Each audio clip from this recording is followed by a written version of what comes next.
cuidado que perecemos. Y levantándose, reprendió al viento y dijo al mar: calla, enmudece. Y cesó el viento y se hizo grande bonanza. Y les dijo: ¿por qué estáis así de amedrentados? ¿Cómo no tenéis fe? Entonces temieron con gran temor y se decían el uno al otro: ¿quién es este?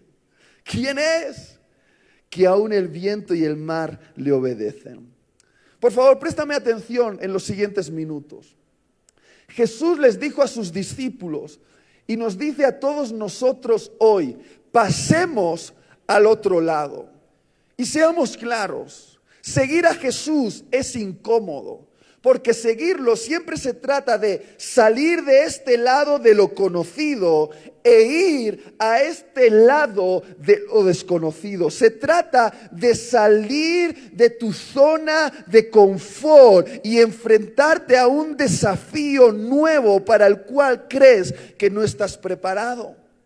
Y seamos claros, a todos los seres humanos nos encanta lo conocido por una sencilla razón: somos adictos al control. Pero he descubierto que a Jesús le encanta impulsarnos a lo desconocido por otra sencilla razón: liberarnos del afán de tenerlo todo controlado. Y quiero ser claro desde el principio, grábate esto en la mente y en el corazón. Que haya una tormenta en tu camino no significa que vayas en mala dirección. Te lo voy a volver a decir: que haya una tormenta en tu camino no significa que vayas en mala dirección. De hecho, Jesús y los discípulos iban en la dirección correcta, iban rumbo a la región de Gadara, porque allí el Padre tenía un plan, el plan de liberar a un hombre endemoniado hasta las uñas, que aterrorizaba a la aldea, que caminaba desnudo por los cementerios y quería liberarlo de esa opresión y convertirlo en el evangelista de aquel lugar. Claro que iban en buena dirección, iban en la dirección correcta, iban en la dirección de confrontar a las fuerzas del mar, y el infierno lo sabía. Por eso el infierno levantó una temible tormenta alrededor de Jesús y los discípulos, que abrumaba la barca, olas, relámpagos, vientos impetuosos. Pero en esa misma situación, mientras Jesús dormía en completa paz, los discípulos estaban en completo pánico. Entonces los discípulos, desesperados, pensando que se iban a morir, despiertan a Jesús con una acusación. Le empiezan a mover y le dicen: Jesús, es que no te importa que nos muramos. Y casi me resulta cómico acusar al Salvador del mundo que no le importa que nos muramos. Es casi una situación cómica acusar a Jesús de esa manera. Pero siendo honesto contigo, muchas de mis oraciones en medio de mis tormentas han sonado demasiado parecido a esa acusación. Yo también, en medio de un ataque de pánico, he dicho: Jesús, ¿qué te pasa? Yo estoy aquí en medio de un ataque de pánico y tú estás dormido. Es que no te importan mis problemas. ¡Me muero! Bien dramático. Y seamos claros, ¿cuántos han sido así de dramáticos en algún momento? Pues muy bien, los discípulos no lo entendieron entonces. Y creo que muchos de nosotros tampoco lo entendemos ahora. Y es esto: Jesús no nos promete una vida carente de tormentas. Jesús nos promete que es posible tener paz en medio de las tormentas. Lo voy a volver a decir: Jesús no nos promete una vida carente de tormentas. Jesús nos promete que es posible tener paz en medio de las tormentas. Y sí, lo sé que desearías una vida sin tormentas. Yo también. Pero resulta que la tormenta que es provocada por Satanás para hundirte, Dios la transforma en la prueba para promocionarte. Hay niveles de madurez en el carácter que solo se desarrollan en el ojo del huracán. Es decir, en medio de las dificultades, las crisis, los conflictos, los problemas, las enfermedades, algunas de las virtudes más elevadas, quizá incluso las virtudes más hermosas del corazón, no se desarrollan en medio de la calma, sino que se desarrollan en medio de la tormenta. Y si hay una virtud que es más hermosa que quizá que cualquier otra, no lo sé, pero quizá para mí es la más hermosa de todas, es la paz interior. Creo que una señal de madurez de carácter es tener paz en medio de una tormenta. ¿Quieres que te muestre una persona madura? No te mostraré una persona que conoce todas las respuestas teológicas. No te mostraré una persona que tiene desarrollada bien sus habilidades o dones naturales. No te mostraré una persona que es capaz de, no sé, de dar las respuestas en el examen del seminario teológico. No. Si quiero mostrarte una persona madura, te mostraré una persona que es capaz de dormir como un bebé en medio de la crisis más tormentosa. Eso es una persona madura. Y mira, a veces parece que Dios no responde a algunas de nuestras oraciones, pero no es porque no le importe, sino que no lo responde porque le estamos pidiendo que detenga aquello que Él está utilizando para convertirnos en personas maduras. Le decimos: Dios, detén la tormenta. Y Dios dice: es que esa tormenta es tu oportunidad para experimentar una promoción en tu carácter. Oramos que Jesús detenga la tormenta cuando lo que Jesús quiere es convertirnos en domadores de tormentas. Querido, querida, Dios quiere darte autoridad sobre esa tormenta que estás atravesando. Pero escúchame bien, solo puedes tener autoridad sobre la tormenta en la que logras reposar. Te lo voy a volver a decir. Solo puedes tener autoridad sobre la tormenta en la que logras reposar. Por eso Jesús tuvo autoridad sobre esa tormenta, porque aunque estaba en medio de la tormenta y las olas, los relámpagos y los vientos venían sobre él, esa tormenta nunca penetró dentro del corazón de Jesús. Había un caos alrededor de Jesús, pero Jesús estaba en completa paz interior. Y cuando un hombre en completa paz interior se levanta en medio de la tormenta más hostil, esa tormenta ha de rendirse ante un hombre que está en completa paz. Mira, muchas de las tormentas en nuestra vida comenzarían a rendirse si experimentásemos la paz. Ahora, el motivo por el cual los discípulos no fueron capaces de entender la oportunidad de crecimiento que les estaba brindando esa tormenta es porque fueron abrumados con un sentimiento que velaba su entendimiento. Ese sentimiento nosotros lo hemos llamado de muchas maneras, pero lo conocemos muy bien y se conoce muy bien aquí en México. Lo hemos llamado angustia, estrés, agobio, desesperación. Pero si hay una palabra que la he oído repetir más que cualquier otra palabra, la he oído de la boca de los youtubers, los taqueros, los hombres y mujeres, los que están en posiciones de poder o son sencillos trabajadores, la he escuchado incluso de la boca de los pastores. Y últimamente la escucho de la boca hasta de los adolescentes. Es la palabra ansiedad. Y muchos de los que estamos aquí sospechamos que este estilo de vida al cual nos hemos sometido, estas demandas de las redes sociales, las hipotecas que debemos pagar, todas esas influencias externas, el tráfico, el trabajo, las expectativas que nos hemos creado, están creando una atmósfera perfecta para que nos convirtamos en lo que los sociólogos llaman la generación de la ansiedad. Ahora, yo he traído una definición de ansiedad del diccionario y dice que es esto: ansiedad es un estado mental que se caracteriza por una gran inquietud, una intensa excitación y una extrema inseguridad. Ansiedad es una anticipación aprensiva, es decir, es la imaginación de un futuro no favorable, que el individuo encuentra difícil de controlar, resultando en estrés, ahogo, dificultad para concentrarse, irritabilidad, tensión muscular, problemas de sueño, etc. Muy bien, esa es la definición oficial, pero yo tengo la mía. Es esta: ansiedad es cuando la tormenta de allá afuera se te mete aquí adentro.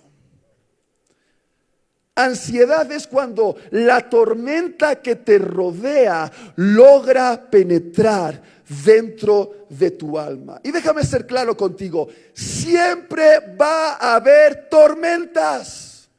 Siempre va a aparecer una nueva enfermedad en tu familia. Siempre va a haber algún político tomando una decisión estúpida que afecte a la nación.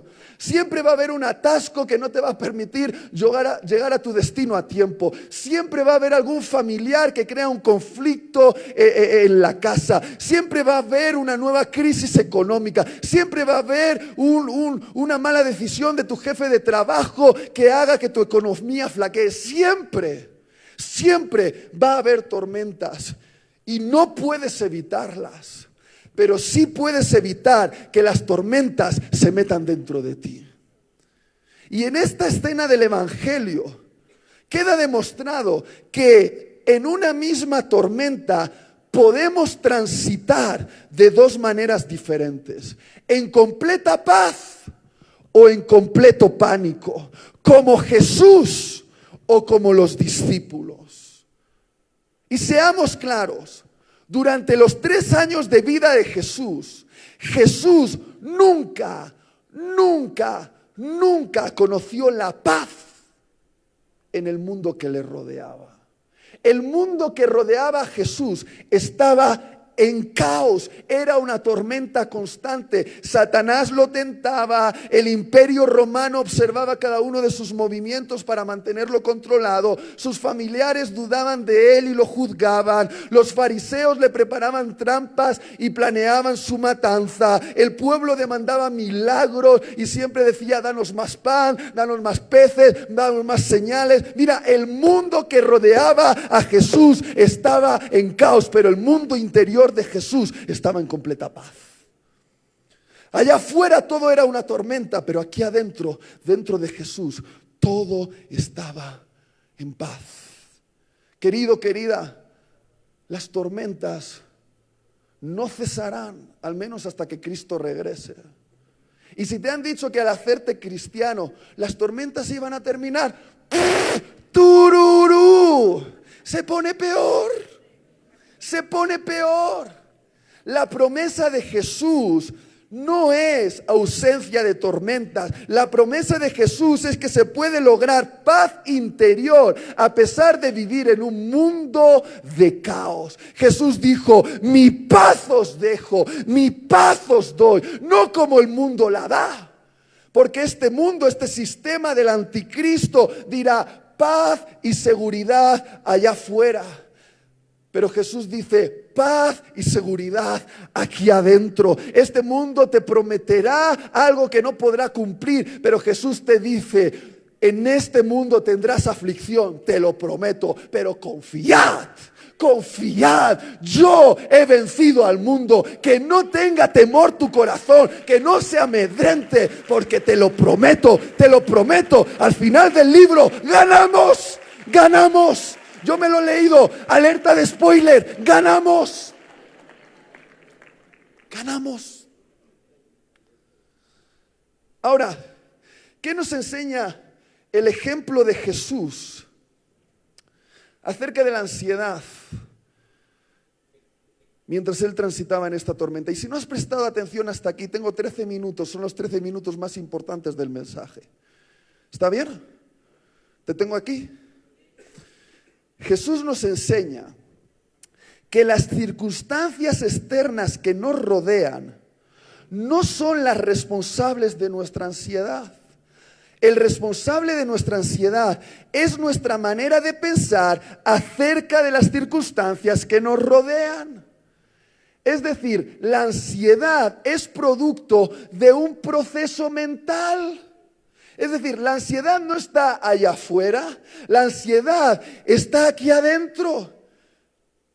Mira, los neurólogos dicen que el cerebro no es capaz de diferenciar entre aquello que realmente estamos viendo y es real y aquello que estamos imaginando y es irreal. Y seamos claros, a veces lo que allá afuera son 4 gotas, aquí dentro es un huracán. Mira, la ansiedad es producto de una manera de pensar. Por eso Jesús les dice, y por favor presta atención, versículo 40. ¿Por qué estáis en pánico? ¿Acaso no tenéis fe? Mira, constantemente Jesús, en todos sus mensajes acerca del afán, la preocupación, el miedo, todos ellos sinónimos de la ansiedad, conecta estos síntomas con una manera particular de pensar. ¿Sabes cuál? La falta de fe en Dios. Por favor, presta atención. La ansiedad surge cuando procesamos en nuestra mente las circunstancias adversas que nos rodean como si Dios nos hubiese abandonado y estuviésemos solos en este universo hostil.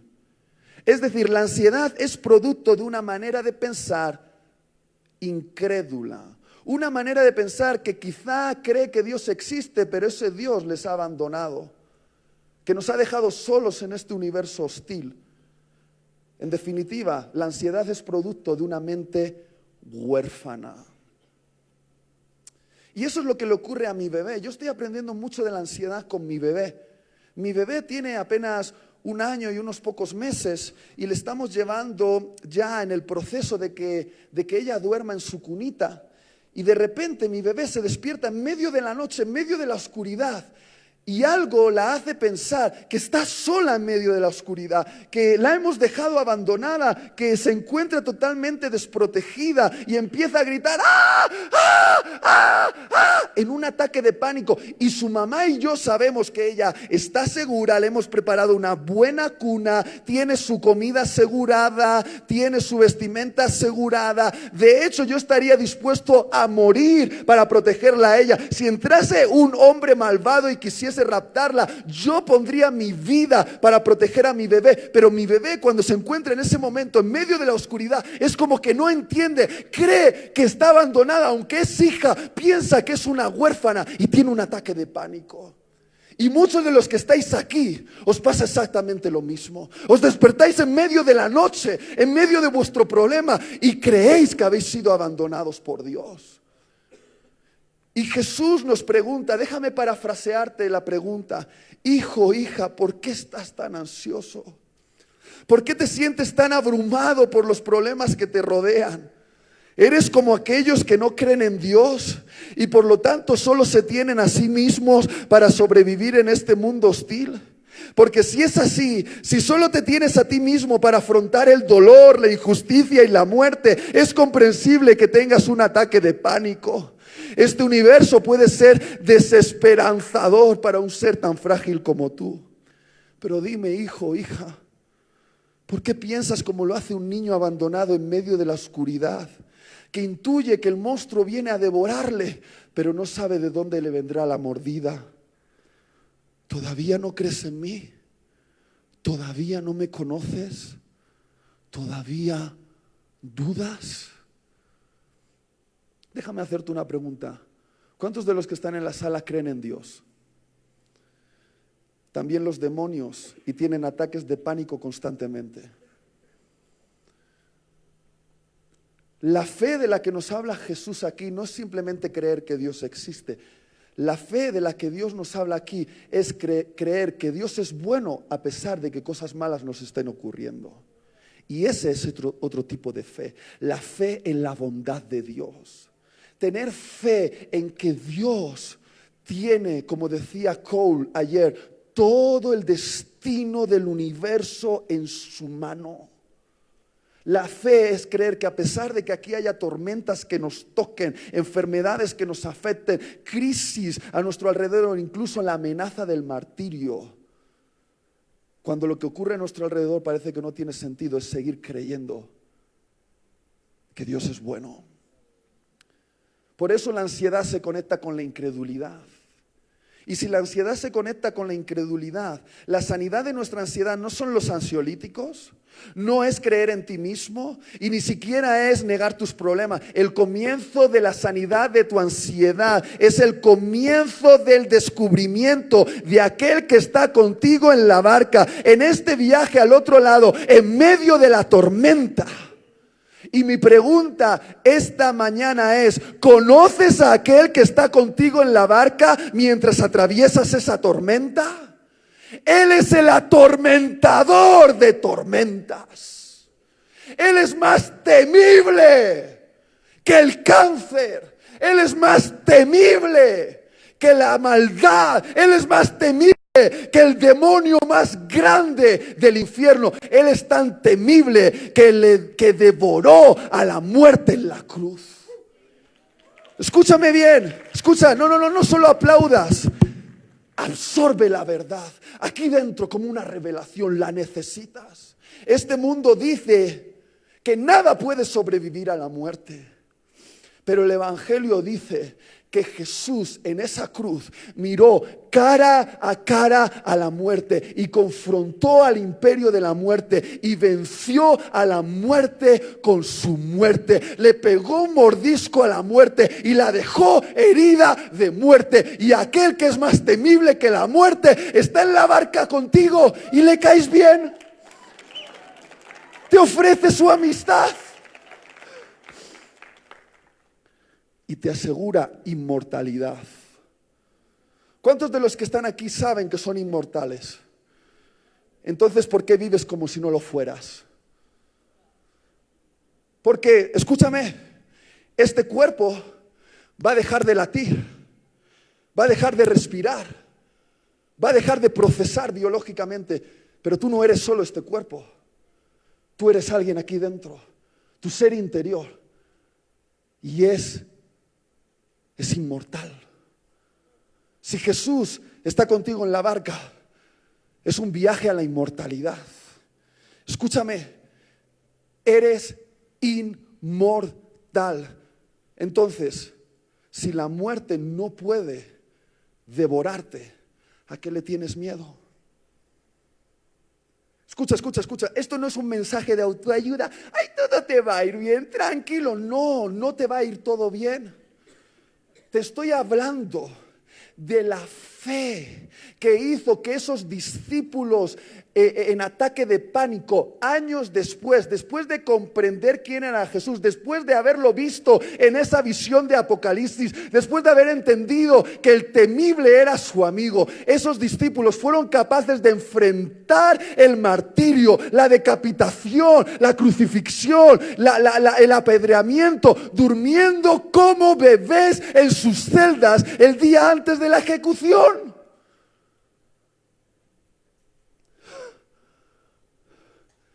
Querido, querida, este mundo te dice, para todo hay solución menos para la muerte. Pero si Jesús ya ha resuelto el asunto de la muerte para ti, ¿a qué le tienes miedo? Si eres un ser inmortal, ¿a qué le tienes miedo? ¿A una enfermedad? ¿A una crisis? ¿A un problema? ¿Te imaginas cómo sería levantarte por la mañana sabiendo que la muerte ha sido vencida y abrir la ventana y decirle al mundo, el problema de la muerte ya lo tengo resuelto, ahora voy a vivir la vida? ¿Qué harías por Dios si no tuvieses miedo? ¿Entiendes que lo que este mundo dice que es lo peor que nos puede pasar, para nosotros es lo mejor que nos puede pasar?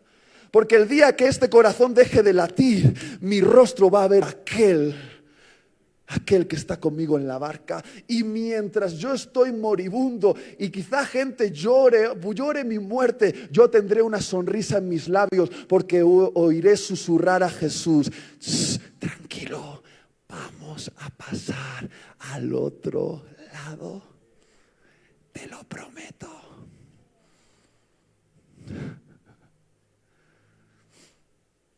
¿A qué le tienes miedo entonces? Mira, este mundo dice que la paz es ausencia de tormentas, pero para nosotros la paz es la presencia del príncipe de paz en medio de las tormentas. Tendría más que decir, pero mi vuelo sale y estoy ansioso. Pero ¿sabéis cuál es la alternativa humana a la fe en Dios? El control. Querer tenerlo todo controlado. Y eso es lo que me pasa a mí. Soy un adicto al control. Quiero tenerlo todo controlado. Tenerlo todo bajo control. Las personas más ansiosas que yo conozco son adictas al control. Y mi pregunta es, ¿puedes controlarlo todo? Yo puedo controlar lo que va a ocurrir ahora en el tráfico cuando vaya rumbo al aeropuerto. ¿Puedo controlarlo? Entonces, ¿por qué intento controlarlo? Mira, la paz no llegará cuando lo tengas todo controlado. La paz llegará cuando renuncies a intentar tenerlo todo controlado. Termino con esto. El otro día vi una imagen que me enseñó el camino a la paz. Vi a un padre que estaba cruzando por una calle congestionada de coches, mucho tráfico, por un paso de peatones, con su hijito de 9 años. Y su hijito iba, y el padre iba firme caminando por el paso de peatones y el niño agarrado de la mano, como si no supiese que alrededor había tanto tráfico que cualquiera de esos coches podría matarlo, pero el niño solo se aseguraba de una cosa: agarrar fuerte la mano de su papá. Y entonces lo entendí el camino hacia la paz, y es este. Mi responsabilidad es mantener mi mano firme agarrando la mano de mi Padre, pero mi responsabilidad no es controlar el tráfico. Mi responsabilidad es mantener mi mano firme agarrando la mano de mi Padre, pero mi responsabilidad no es controlar el tráfico. Renuncia al control y ten fe, porque te lo prometo por la sangre de Jesús. Si Jesús está en tu barca, aunque haya tormentas en este mundo, eres inmortal y vas a pasar al otro lado. Haz algo por Dios y vive como si no tuvieses miedo a la muerte, porque eres inmortal. Dios te bendiga.